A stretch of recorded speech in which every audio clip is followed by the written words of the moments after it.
నమస్తే, welcome to city news. నేను సునీత. దేశంలో బీజేపీ పతాకం కలకాలం ఎగిరే విధంగా పార్టీ నాయకులు కార్యకర్తలు కృషి చేయాలని రాజ్యసభ మాజీ సభ్యులు టీజీ వెంకటేష్ పిలుపునిచ్చారు. నగర శివారులోని రాగమయూరిలో బీజేపీ ఆధ్వర్యంలో ఏర్పాటు చేసిన పండిట్ దీన్ దయాళ్ ఉపాధ్యాయ ప్రశిక్షణ అభియాన్ కార్యక్రమంలో ఆయన పాల్గొన్నారు. నగర శివారులోని రాగమయూరిలో భారతీయ జనతా పార్టీ ఆధ్వర్యంలో జరిగిన ఉపాధ్యాయ ప్రశిక్షణ అభియాన్ కార్యక్రమంలో రాజ్యసభ మాజీ సభ్యులు టీజీ వెంకటేష్ పాల్గొన్నారు. ఈ సందర్భంగా జ్యోతి ప్రజ్వలన చేసి కార్యక్రమాన్ని ప్రారంభించారు.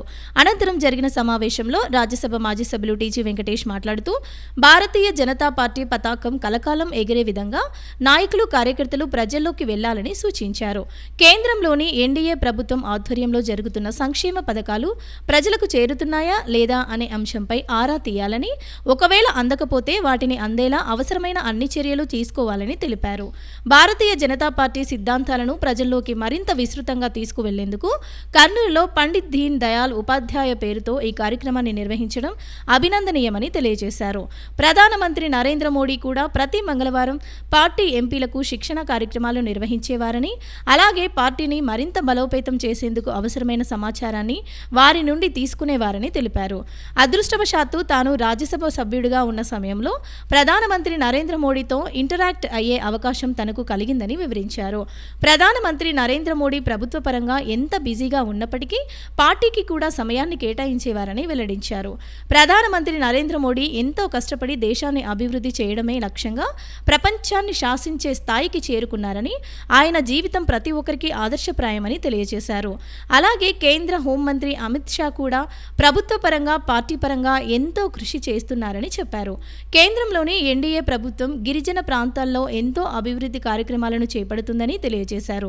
గిరిజన ప్రాంతాల అభివృద్ధికి 70 నుంచి 80% నిధులను కేటాయిస్తుందని వివరించారు. ప్రస్తుతం రాష్ట్రంలో కూటమి ప్రభుత్వం అధికారంలో ఉందని, ఇందులో బీజేపీ పార్టీ కూడా ఉన్న నేపథ్యంలో కేంద్రంతో మాట్లాడి మరిన్ని రాబట్టాలని సూచించారు.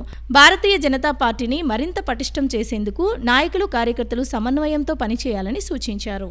దీన్ దయాళ్ ఉపాధ్యాయ పేరులో పండిట్ ఉంది, మరి అలాగే ఉపాధ్యాయ పేరులో పిన్నిది ఉన్నట్లు ఆయన పేరుతో అంటే ఉపాధ్యాయుడు ఏమనుకుంది, ఆయన చేసేవంత క్రమశిక్షణ బోధనలు చేస్తుంటారు.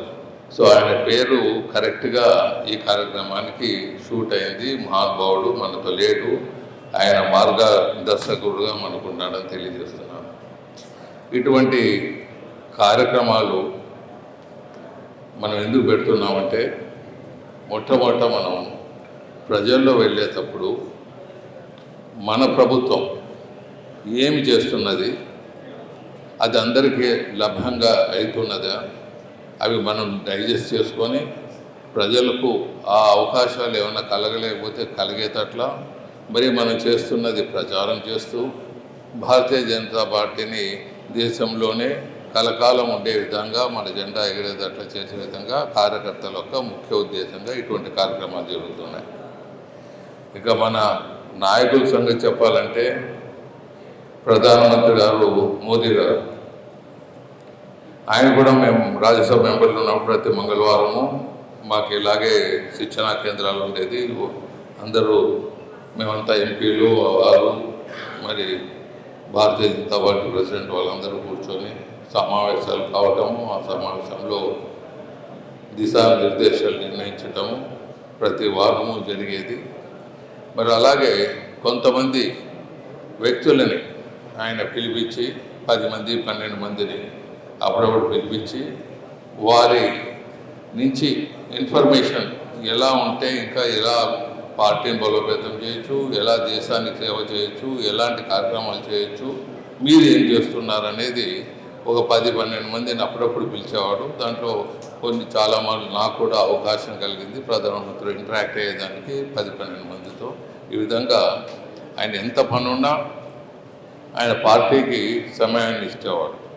పార్టీకి సమయం ఇచ్చే కాకుండా పార్టీ బాగోగుతలు ముందుకు పోవటం, ముఖ్యంగా ఆయన జీవిత చరిత్ర జరిగితే మీరు అందరికీ తెలిసే ఉంటుంది. ఆయన జమ్మూలో ఉన్నప్పుడు ప్రచారంగా ఉన్నప్పుడు 2 డ్రెస్సులు ఉండేది. ఎందుకంటే ఆయన నాకు రాజ్యసభలో కొలిగ్గా ఉంటాడు, నా ఫ్లాట్ ముందే ఉండేవాడు. ఆయన చెప్పేవాడు, మేము ఇద్దరు సైకిల్లో పోయేవాళ్ళము, ఒకటే 2 డ్రెస్సులు ఉండేది మాకు. తిండి తినాలంటే బిచ్చాటం ఉపయోగించేవాళ్ళం. అంత కష్టపడి అంత దేశానికి సేవ చేయాలని దృక్పథంతో ముందుకు పోయి ప్రతి ఒక్క సబ్జెక్టుని నేర్చుకొని అవగాహన చేసుకొని ప్రపంచానికే మార్గదర్శకంగా ముందుకు పోతున్నారు మన ప్రధానమంత్రి. అధికారంలో ఉన్న 5 సంవత్సరాల కాలంలో దళితులపై ఇష్టారాజ్యంగా దాడులు చేసిన వైఎస్ఆర్ కాంగ్రెస్ పార్టీ ఇప్పుడు ఓట్ల కోసం దళితుల పట్ల కపట ప్రేమను చూపిస్తుందని కర్నూలు పార్లమెంటు సభ్యులు బస్తిపాటి నాగరాజు, టీడీపీ జిల్లా అధ్యక్షురాలు గుడిసె కృష్ణమ్మ వివరించారు. ఈ మేరకు నగరంలోని జిల్లా తెలుగుదేశం పార్టీ కార్యాలయంలో జరిగిన విలేకరుల సమావేశంలో వారు మాట్లాడారు. నగరంలోని జిల్లా తెలుగుదేశం పార్టీ కార్యాలయంలో జరిగిన విలేకరుల సమావేశంలో ఆ పార్టీ జిల్లా అధ్యక్షురాలు గుడిసె కృష్ణమ్మ, కర్నూలు పార్లమెంటు సభ్యులు బస్తిపాటి నాగరాజు, కోడుమూరు ఎమ్మెల్యే బుగ్గుల దస్తగిరితో పాటు టీడీపీ నాయకులు, కార్యకర్తలు పెద్ద ఎత్తున పాల్గొన్నారు. ఈ సందర్భంగా వారు మాట్లాడుతూ 2019 ఎన్నికల సమయంలో ఓట్ల కోసం దళిత కార్డు ఉపయోగించిన వైఎస్ఆర్ కాంగ్రెస్ పార్టీ తీరా అధికారంలోకి వచ్చిన తరువాత దళితులపై దాడులు చేసి తన నిజ స్వరూపాన్ని చాటుకున్నారని తెలిపారు.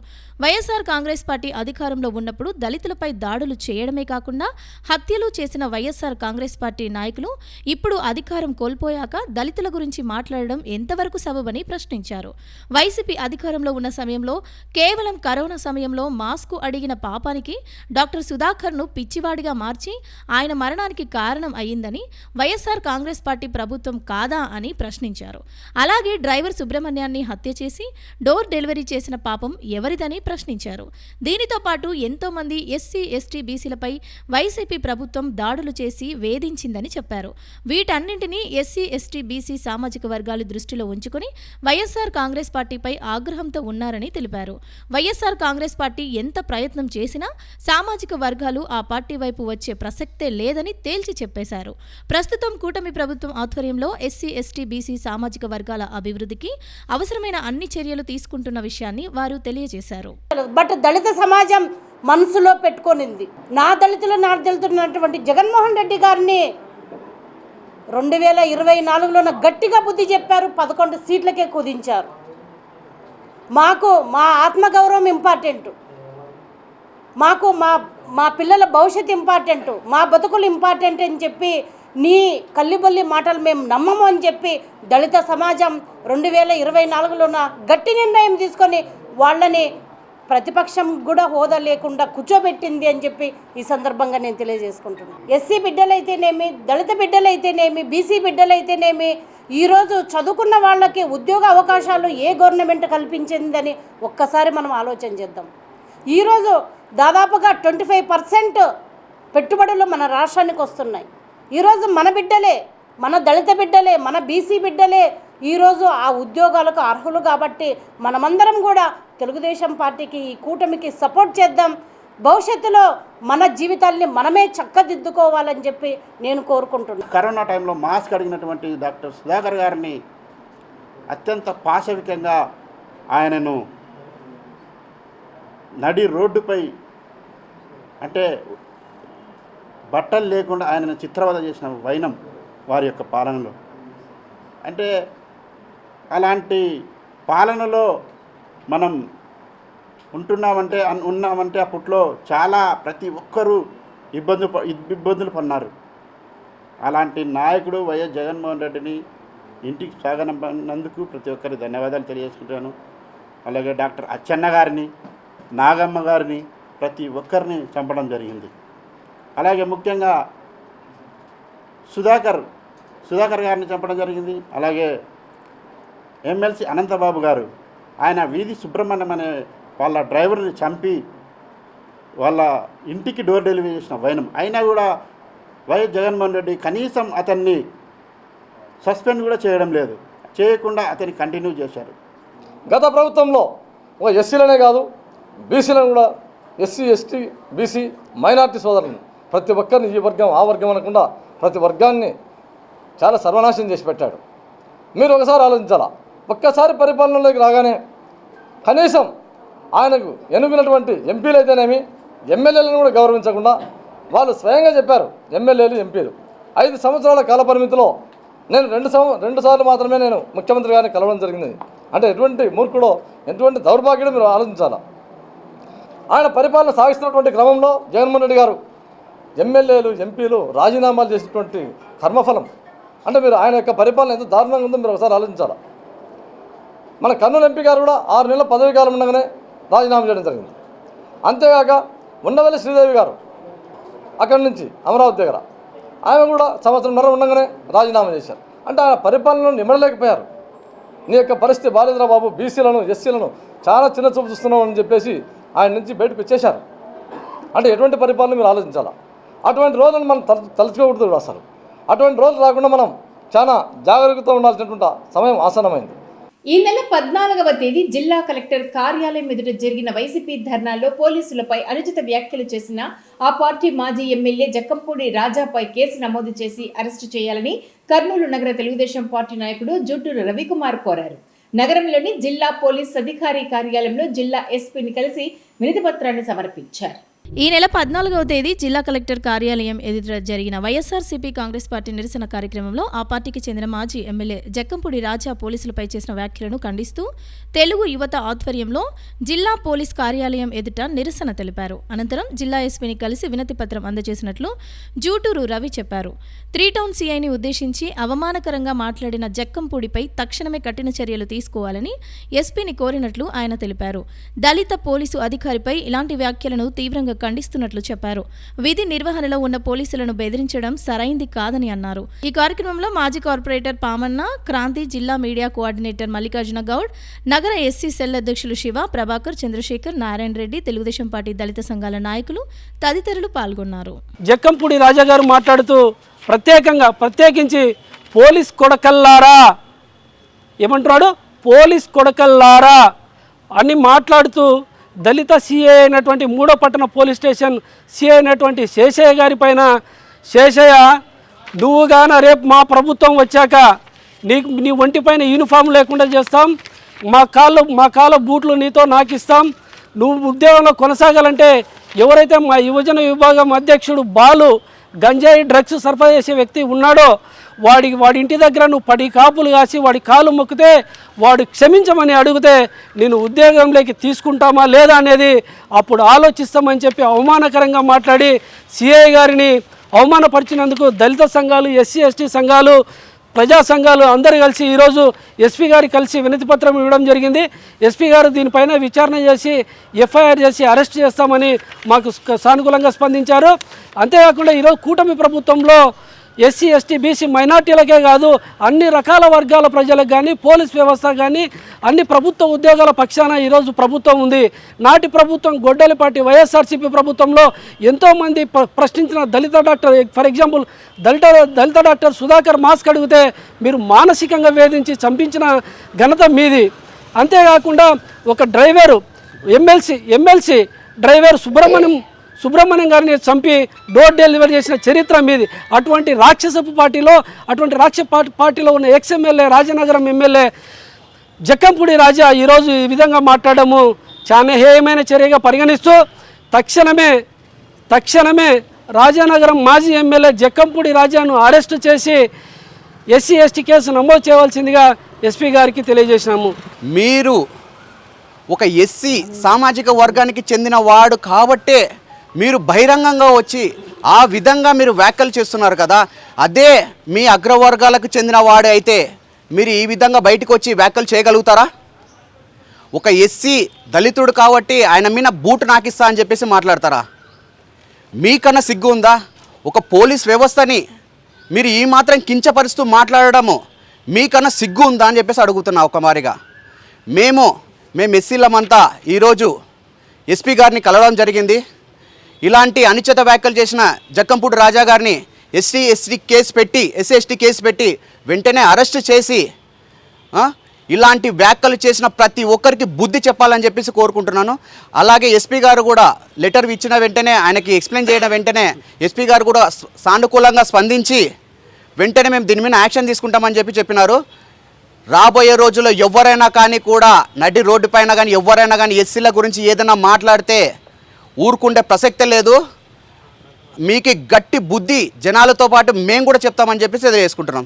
3 టౌన్ సిఐ గారి మీద కలెక్టర్ గారి ఆఫీస్ ముందర మీరు ఇట్లా ఎస్సీకి సంబంధించినటువంటి ఒక సిఐ గారిని మీరు డ్యూటీలో ఉన్నటువంటి ఆయనను మేము బూట్లు నాకిస్తాం, మీ చొక్కాలు ఇప్పదిస్తామని మీరు వార్నింగ్ ఇవ్వడం ప్రభుత్వం లేని మీరే ఇప్పుడు ఇంత దౌర్జన్యంగా మాట్లాడుతుంటే మళ్ళీ ప్రభుత్వం ఉంటే మా పరిస్థితి, ఎస్సీల పరిస్థితి ఏ విధంగా ఉంటుంది? ఒక పోలీస్ అధికారినే ఈ విధంగా మీరు మాట్లాడుతున్నారంటే మీరు ప్రభుత్వంలో ఉన్నప్పుడు ఎలాంటి పరిస్థితులు ఎదుర్కొన్నారో ఎస్సీలు అందరికీ బహుపాఠంగా తెలుసు.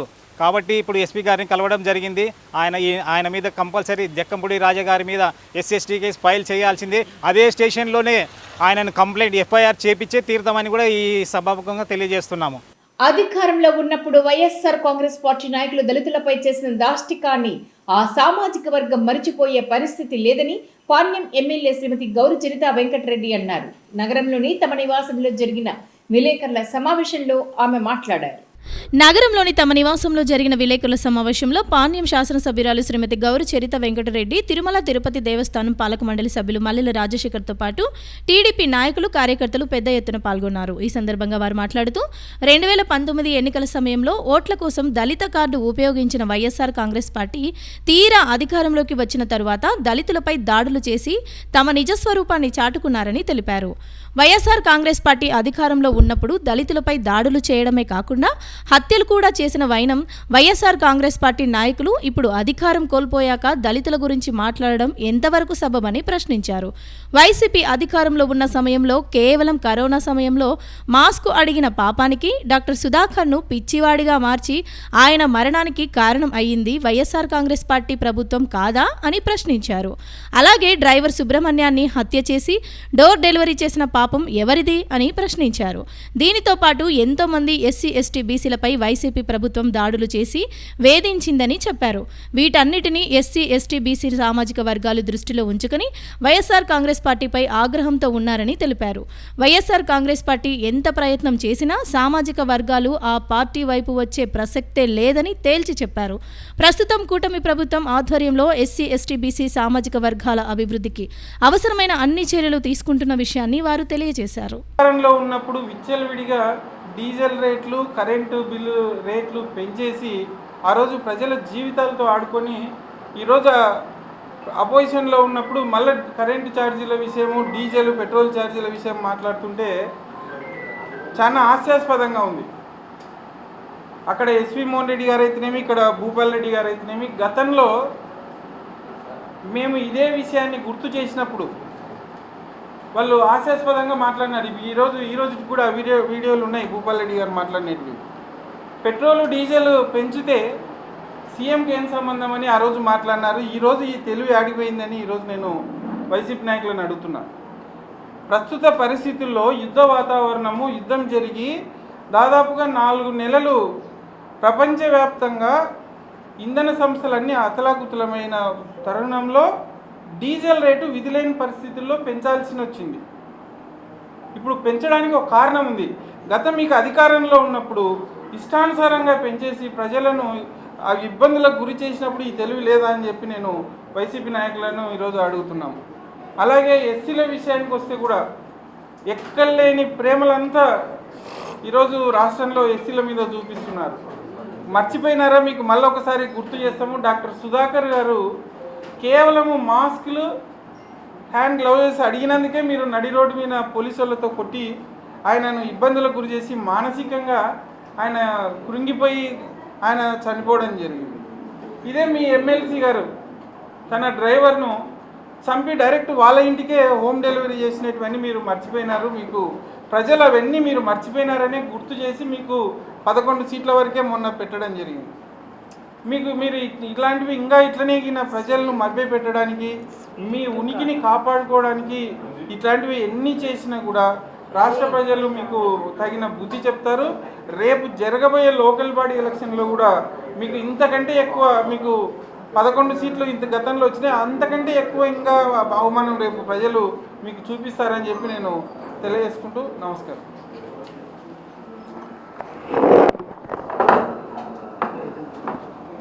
అని ఏదో గొప్పలు చెప్పుకొని ప్రచారం చేసినాడు. ఓట్ల కోసం మాత్రం వాళ్ళను వాడుకున్నారు. పక్కన కూర్చోబెట్టుకోవడానికి మాత్రం వాళ్ళకు ఇష్టం లేదు. అటువంటిది గత వైసీపీ ప్రభుత్వంలో దాదాపు 200 మందిపై దాడులు చేయడం జరిగింది. దానిలో భాగంగానే ఈరోజు మే 19వ తేదీ 2022లో ఎమ్మెల్సీ అనంతబాబు ఆయన మాజీ డ్రైవర్గా ఉన్న వీధి సుబ్రహ్మణ్యాన్ని ఏదో వాళ్ళు తగాదా పడి అది ఆయన చనిపోవడం జరిగింది. దాన్ని వీళ్ళు డోర్ డెలివరీ చేసిన ఘటన కూడా మనం చూసాం. దాన్ని కూడా వాళ్ళు ఏదో ప్రమాదవశాత్తు చనిపోయిన యాక్సిడెంట్ కానీ దాన్ని క్రియేట్ చేసి ఆ రోజు గత వైసీపీ ప్రభుత్వంలో చెప్పడం జరిగింది. కానీ ఏదైతే సుబ్రహ్మణ్యం ఉన్నాడో ఆయన పైన అన్ని గాయాలు ఉన్నాయి. ఇది హత్య గావించబడినాడని వాళ్ళ కుటుంబ సభ్యులు ఎవరైతే భార్య ఉన్నారో వాళ్ళ బంధువులు ఉన్నారో అప్పుడు చెప్పడం వల్ల అది మళ్ళీ తిరిగి దర్యాప్తు చేయడం జరిగింది. దానివల్లనే ఆయనను అప్పుడు ఎంతసేపు ఉన్నా కేసు కట్టడం జరిగింది గత వైసీపీ ప్రభుత్వంలో. అది కూడా మేము టీడీపీ ప్రభుత్వం ప్రతిపక్షంలో ఉన్నప్పుడు దానికి వెంటబడి చేపించడం జరిగింది. కానీ ఎమ్మెల్సీ అనంతబాబుపై ఎలాంటి చర్యలు కూడా తీసుకోలేదు. మళ్ళీ ఈరోజు ఈ కూటమి ప్రభుత్వం అధికారంలోకి వచ్చిన తర్వాతనే ఆయన పైన మళ్ళీ కేసు పెట్టి అరెస్ట్ చేసి మళ్ళీ ఆ బెయిల్ కూడా అంటే సాక్షులను కూడా బెదిరించడం వల్ల కూడా మళ్ళీ ఆయన బెయిల్ కూడా రద్దు కావడం జరిగింది ఈరోజు. అంతేకాకుండా ఇంకొకటి మనకు ఈరోజు 21 ఎల్లుండికి 2022లో ఆయన డాక్టర్ తను అప్పుడు కోవిడ్ వచ్చింది 19లో మనకి.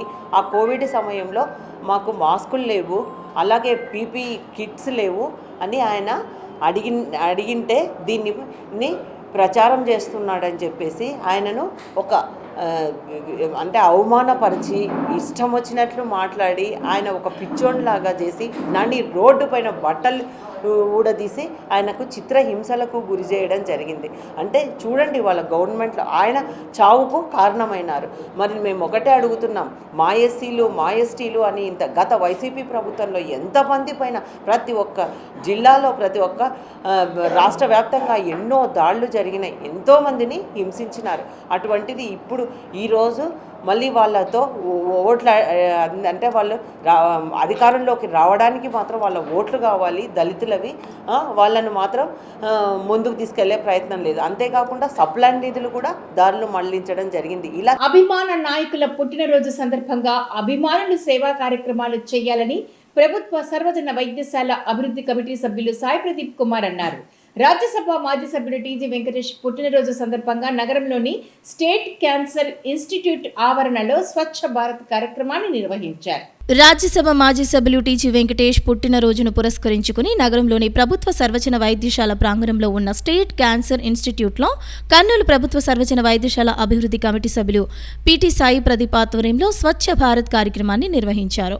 ఈ సందర్భంగా జరిగిన కార్యక్రమంలో state cancer institute director Prakash, BJP నాయకులు వెంకటేశ్వర్లు, ఉమామహేశ్వరప్ప, డాక్టర్ నాగేంద్ర, శ్రీరామ్ యాదవ్, రామ్మోహన్ రెడ్డి, గణేష్, సునీల్, లక్ష్మీనారాయణ, దుర్గాస్వామి, పవన్ తదితరులు పాల్గొన్నారు. ఈ సందర్భంగా ప్రభుత్వ సర్వజన వైద్యశాల అభివృద్ధి కమిటీ సభ్యులు పీటీ సాయి ప్రదీప్ మాట్లాడుతూ రాజ్యసభ మాజీ సభ్యులు టీజీ వెంకటేష్ పుట్టినరోజు సందర్భంగా స్టేట్ క్యాన్సర్ ఇన్స్టిట్యూట్లో స్వచ్ఛ భారత్ కార్యక్రమాన్ని నిర్వహించామని తెలియజేశారు. ఆయన పుట్టినరోజు సందర్భంగా సేవా కార్యక్రమాలు నిర్వహించడం సంతోషంగా ఉందని తెలిపారు. ప్రతి ఒక్కరూ తమ నాయకులు పుట్టినరోజు సందర్భంగా ఇలాంటి సేవా కార్యక్రమాలు నిర్వహించాలని వారు ఆకాంక్షించారు. రాజ్యసభ మాజీ సభ్యులు టీజీ వెంకటేష్ ఇలాంటి పుట్టినరోజు వేడుకలను మరెన్నో జరుపుకోవాలని ఆకాంక్షించారు. సభ్యులు భారతీయ జనతా పార్టీ జాతీయ నాయకులు టీజీ వెంకటేష్ గారి జన్మదినాన్ని పురస్కరించుకొని స్టేట్ క్యాన్సర్ ఇన్స్టిట్యూట్ నందు భారతీయ జనతా పార్టీ నాయకుల ఆధ్వర్యంలో సేవా కార్యక్రమాల్లో భాగంగా ఇవాళ దాదాపుగా 30 మంది కార్యకర్తలు, అదేవిధంగా శానిటరీ సిబ్బంది మరియు హాస్పిటల్ సిబ్బంది అందరం కూడా స్వచ్ఛ భారత్ కార్యక్రమం చేయడం జరిగింది. సేవా కార్యక్రమాల్లో భాగంగా రోగులకు ఉపయోగపడే సేవను ఈరోజు మనం భారతీయ జనతా పార్టీ ఆధ్వర్యంలో చేయడం జరిగింది. నరేంద్ర మోడీ గారి ఆశయం, పివిఎన్ మాధవ్ గారి ఆదేశాల మేరకు స్వచ్ఛ భారత్ కార్యక్రమం నిర్వహించడం జరిగింది. మరొకసారి టీజీ వెంకటేష్ గారికి జన్మదిన శుభాకాంక్షలు. భారతీయ జనతా పార్టీ సీనియర్ నాయకులు, అపర దాన కర్నూలు నగరంలో అనేక విధాలుగా ఈ కర్నూలు పుర ప్రజలకు సేవలు అందించినటువంటి గొప్ప వ్యక్తి టీజీ వెంకటేష్ గారి జన్మదినాన్ని పురస్కరించుకొని స్టేట్ క్యాన్సర్ ఇన్స్టిట్యూట్ హాస్పిటల్ నందు hospital development member Sai Pradeep ఆధ్వర్యంలో అలాగే క్యాన్సర్ ఇన్స్టిట్యూట్ డైరెక్టర్ అయినటువంటి డాక్టర్ ప్రకాష్ గారి సహకారంతో శానిటేషన్ సిబ్బంది అలాగే హాస్పిటల్ సిబ్బంది భారతీయ జనతా పార్టీ నాయకులు కార్యకర్తలు అందరి సహకారంతో ఈరోజు కర్నూలు ప్రభుత్వ జనరల్ హాస్పిటల్ అదే స్టేట్ క్యాన్సర్ ఇన్స్టిట్యూట్ పరిసర ప్రాంతమంతా స్వచ్ఛ భారత్ కర్నూలు నగరంలో టీజీవీ కుటుంబం కుల మతాలు రాజకీయాలకు అతీతంగా ప్రజలకు సేవ చేస్తున్నారని జీసస్ సోల్జర్స్ మినిస్ట్రీస్ వ్యవస్థాపకులు రవికుమార్ అన్నారు.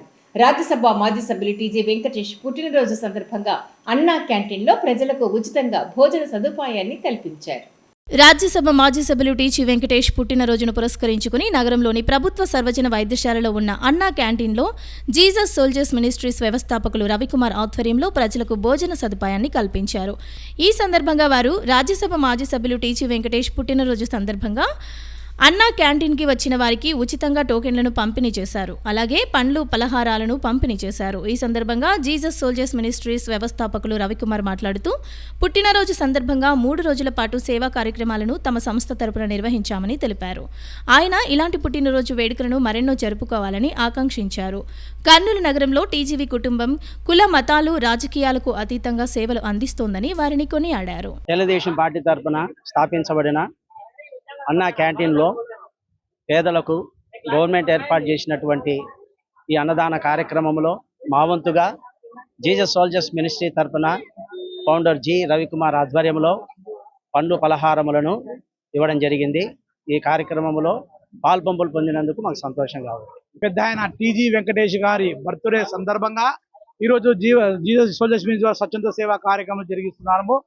ఆ భాగంలోనే మన కర్నూలులో అన్నా క్యాంటీన్, మనకు కలెక్టర్ ఆఫీస్ దగ్గర ఉన్న అన్నా క్యాంటీన్, జనరల్ హాస్పిటల్ ఉన్న అన్నా క్యాంటీన్ ని వారికి మేము టోకన్స్ కట్టి డబ్బు కట్టి వారి దగ్గర మన చంద్రబాబు చేసిన మంచి కార్యక్రమాన్ని మేము కూడా ఈ బర్త్డే సెలబ్రేషన్ ఈ అన్నా క్యాంటీన్ లో మేము జరుపుకోవాలని ఆలోచించి ఇక్కడ వచ్చిన పేషెంట్స్ కు ఇక్కడ వచ్చిన ప్రజలందరికీ మేము టోకన్స్ ఇచ్చి వారికి ఒక స్వీట్ బనానా కూడా మేము వాళ్ళకు ఇచ్చి ఈ కార్యక్రమం చేసుకుంటున్నాం. ఎందుకంటే మన టీజీ వెంకటేష్ గారు పెద్ద ఆయన బర్త్డే సందర్భంగా ఈ కార్యక్రమం అంతా మేము చేస్తున్నాం. ఎందుకంటే ఆయన మంచి వ్యక్తి, ఆయన దాన్ని బట్టి మీ కార్యక్రమాలని మొదలు పెడుతున్నాం.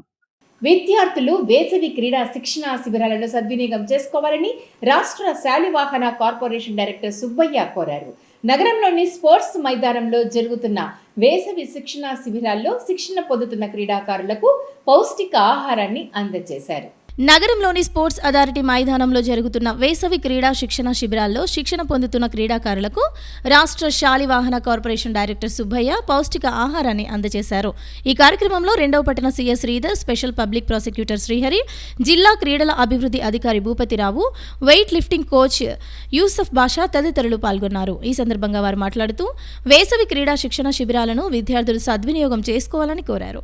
జిల్లా క్రీడా ప్రాధికార సంస్థ ఆధ్వర్యంలో అధిక సంఖ్యలో వివిధ క్రీడలకు సంబంధించి వేసవి క్రీడా శిక్షణ శిబిరాలు నిర్వహించడం అభినందనీయమని తెలిపారు. ఈ శిక్షణ శిబిరాల్లో శిక్షణ పొందుతున్న క్రీడాకారులకు దాతలు పౌష్టిక ఆహారం అందించేందుకు ముందుకు రావడం సంతోషకరమని అన్నారు. విద్యార్థులు చదువుతో పాటు క్రీడల్లో రాణిస్తే ఉజ్వల భవిష్యత్తు ఉంటుందని తెలిపారు. మన మినిస్టర్ గారు, భరత్ సార్ గారు, మున్సిపల్ కమిషనర్ సార్ గారు అందరి యొక్క సహాయ సహకారాలతో రాష్ట్ర క్రీడా ప్రాధికార సంస్థ నుంచి మొత్తం మనకు 8 క్యాంపులు నిర్వహించడం జరుగుతున్నది. ఈ క్యాంపులు దిగ్విజయంగా అన్ని చోట్ల బాగా సక్సెస్ఫుల్ గా జరుగుతున్నాయి. క్రీడాకారులైనటువంటి మీరు ఈ మంచి సువర్ణ అవకాశాన్ని బాగా సద్వినియోగపరచుకొని స్కిల్స్ బాగా డెవలప్మెంట్ చేసుకుని మనకు అదే విధంగా స్పోర్ట్స్ కోటాలో కూడా మనకు 2% నుంచి 3% పెంచారు. కావున మీకు స్పోర్ట్స్ కోటాలో కూడా సపరేట్ కోటా ఉంటుంది. చదువుతో పాటు క్రీడలు ఆడడం వలన మీకు మంచి ఉజ్వల భవిష్యత్తు ఉంటుంది. అందరూ కూడా ఈ యొక్క అవకాశాన్ని సద్వినియోగపరచుకోవాలని చెప్పి కోరుకుంటున్నా. My best wishes. బేసిక్గా ఇప్పుడు నా చిల్డ్రన్స్ ఎక్కువ ఈ మూవ్మెంట్ చేస్తే మీకు ప్లస్ అయిపోతుంది అనమాట, చాలా ప్లస్ అవుతుంది. సో మీరు ఎంత గేమ్స్ యాక్టివ్గా పార్టిసిపేట్ చేస్తే మీకు కూడా ఫ్యూచర్లో ఏదో ఒక దాంట్లో మీకు స్పోర్ట్స్ అథారిటీ ద్వారా మీకు కూడా ఒక ఛాన్సెస్ అవైలబిలిటీ ఉంటాయి అనమాట. So at the same time స్పోర్ట్స్తో పాటు మీరు కూడా ఇప్పుడు మొబైల్స్ ఎక్కువ చూడొద్దండి. ఎందుకంటే స్పోర్ట్స్ ఆడితే చాలా మంది ఏం చేస్తారంటే ఎప్పుడప్పుడు మొబైల్ వస్తుంది, ఎప్పుడప్పుడు చూద్దాం అనుకుంటారు. సో మీ రెసిస్టెన్స్ పవర్ తగ్గిపోతుంది. సో ఇక్కడ బాగా ఆడతారు, 1 అవర్ తర్వాత మీకు ఆకలిస్తుంది, బాగా ఫుడ్ కూడా బాగా తీసుకోవాలి మీరు. సో మొబైల్ ఎక్కువ ఆడడం వల్ల కూడా మీకు ఉన్న క్యాలరీస్ కూడా పోతాయి. సో ఎక్కువ మంది స్టూడెంట్స్ ఈ ఏజ్ వాళ్ళు మొబైల్ ఎక్కువ చూడడానికి ఇష్టపడతారు. సో మీ కాన్సన్ట్రేషన్ అంతా స్పోర్ట్స్ మీదే కొద్దిగా మీ ఏ గేమ్ అయితే చూస్ చేసుకుంటారో ఆ గేమ్లో మీరు బాగా యాక్టివ్గా పార్టిసిపేట్ చేయండి. సో అన్నీ కూడా ప్రొవైడ్ చేయడం అనేటువంటిది చాలా సంతోషించాల్సినటువంటి అంశం. ఎందుకంటే కంటిన్యూగా మా పిల్లలు 2 ఉన్నారు, 7th class 9th class. So బాబు కూడా క్రికెట్ అట్లా పంపడము, తర్వాత పాపను కూడా ఏదో వాటి ఏదో ఒక యాక్టివిటీకి మనం పంపాలి. లేకపోతే కంటిన్యూగా ఈ సెల్ ఫోన్ చూస్తూ అసలు ఏం జరుగుతుందో ఇప్పుడు ఉన్నటువంటి పిల్లలు అర్థం కాని మిస్టరీ అయిపోయింది. సో కాబట్టి ఇప్పుడు కూడా సెల్ ఫోను, టీవీలు వీటన్నిటికీ ఎట్టి పరిస్థితుల్లో మీరు టైం కేటాయించకుండా ఈ స్పోర్ట్స్ అనేటువంటివి ఉన్న ఈ విధంగా ఉన్నటువంటి సమ్మర్ క్యాంప్స్ కావచ్చు, మీరు స్కూల్లో ఉన్నప్పుడు ఆ స్పోర్ట్స్ గేమ్స్ స్పోర్ట్స్ పీరియడ్లో ఉన్నటువంటి వాటిని కూడా మీరు సద్వినియోగం చేసుకుంటూ మనం ఎడ్యుకేషన్తో పాటు అంటే ఇక్కడ పుస్తకాల్లో ఉండేటువంటి చదువుకోవడంతో పాటు మీరు ఎప్పుడైతే మనము శారీరకంగా దృఢంగా ఉంటామో మానసికంగా కూడా దృఢంగా ఉంటాం. శారీరకంగా దృఢంగా ఉండాలంటే ఏదో ఒకటి స్పోర్ట్స్ కానీ గేమ్ కానీ ఒక దాన్ని ఎన్నుకొని దాంట్లో మనము ది బెస్ట్ అనే లెవెల్కి వెళ్ళిపోయేదానికి నిరంతర కృషి అనేటువంటిది. సందర్భంగా ఇంకా మీకు గుర్తు చేయాల్సినటువంటి అంశం ఏమంటే, పిల్లల్ని చాలామందిని గమనిస్తున్నాను, తిండి కంటే మిగతా విషయాల వల్లనే మనం ఒబిసిటీ ఎక్కువగా ఉంటుంది. ఒక్కసారి కోర్టులోకి వచ్చినట్లయితే మన శారీరక సౌష్ఠవం ఎలా ఉంది అని ప్రతి విద్యార్థి చూసి దాన్ని ఎలా సరి చేసుకోవాలో తెలుసుకోగలిగినటువంటి వ్యక్తి ఫిట్నెస్లో గొప్పవాడు అవుతాడు. మీరు ఏ గేమ్ పట్టుకుంటే ఆ గేమ్ను చక్కని తర్ఫీదు పొందేటువంటి అవకాశం ఉంటుంది. మనము ఒబిసిటీ చాలా మందిలో గమనిస్తున్నాను. అది మీ సార్ వాళ్ళు చెప్తూ ఉంటారు, మీ తల్లిదండ్రులు చెప్తూ ఉంటారు. ఇప్పుడున్నటువంటి పరిస్థితుల్లో ఫుడ్తో పాటు సార్ వాళ్ళు చెప్పినట్లుగా సెల్ యొక్క ప్రభావం వల్ల కూడా ఒబిసిటీ పెరుగుతుంది అనేటువంటిది సైన్స్ మనకు చెప్తూ.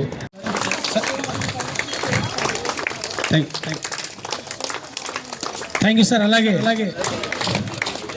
Thank you sir. Please claps కొట్టాలన్నా బుజే.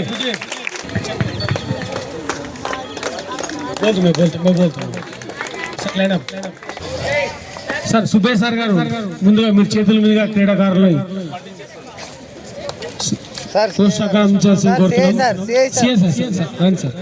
చూడండి. ఓకే, లైన్ గా రాను మాట్లా సార్, లైన్ గా రండి. తల ఒకటి టక్క ఇచ్చేయండి. వచ్చాయమ్మా సార్. శ్రీహరి సార్ గారు మీరు కూడా వచ్చాయమ్మా. అలాగే యూజు సార్ గారు మీరు కూడా జ్యూస్ అందించవలసింది కోరుతున్నా. కోచెస్ అన్నా బడదాలు తుమ్మి బడదాలు శిక్షా భాయ్.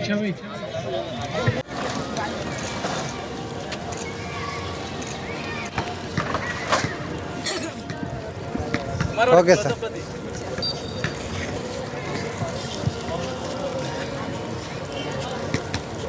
ఓకే, ఇవి ఇవాల్టి సిటీ న్యూస్ అప్డేట్స్. రేపు ఇదే సమయానికి క్రీడాగా కలుద్దామంటే వాచింగ్ సిటీ న్యూస్.